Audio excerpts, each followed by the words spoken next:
Bonjour, aujourd'hui on va parler d'une nouvelle source de conflit, la péréquation. Alors, Première Guerre mondiale, le gouvernement usurpe les impôts, les provinces perdent leur financement principal et en 1957, la péréquation est créée pour que les provinces puissent se financer.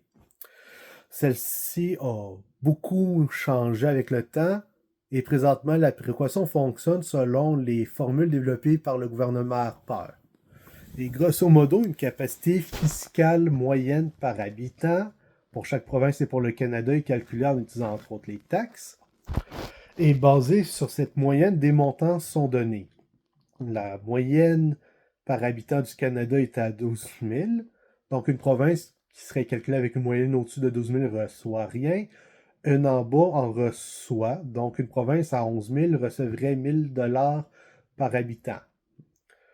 Le Québec est présentement victime de beaucoup de mépris dû à la péréquation. Alors, le Québec est la province qui reçoit le plus grand montant net, mais ce que les gens disent pas, c'est que le Québec est la province la deuxième plus populeuse et la troisième avec le plus bas montant par habitant. Et a aussi déjà fait partie des provinces qui en payaient pas. Il faut aussi savoir que toutes les provinces en ont payé à un moment ou à un autre et que certaines ont aussi reçu beaucoup d'aide en termes d'investissement, ce qui n'a jamais été le cas du Québec. L'Ontario dépend de l'aide des libéraux et l'Alberta dépend de l'aide des conservateurs à son industrie pétrolière. Alors, une autre grosse conception est que l'argent est pris d'une province et donné à une autre. Ce n'est pas le cas. L'argent de la péréquation, c'est le peuple, donc les citoyens qui payent des taxes, qui payent des impôts. Le gouvernement fédéral ramasse ça.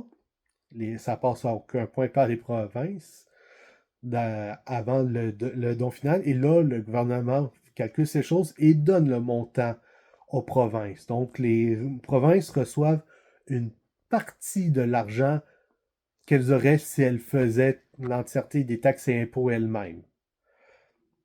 Et ça nous amène au mensonge final, le fait que le Québec ne pourrait pas se financer sans cet argent-là. Alors, le Québec, si on coupe tout ce qui va au fédéral, si le Québec se finançait entièrement sur taxes et impôts, et que tout ce qui va au fédéral restait au Québec, serait beaucoup plus riche que ce qu'il reçoit présentement en péréquation.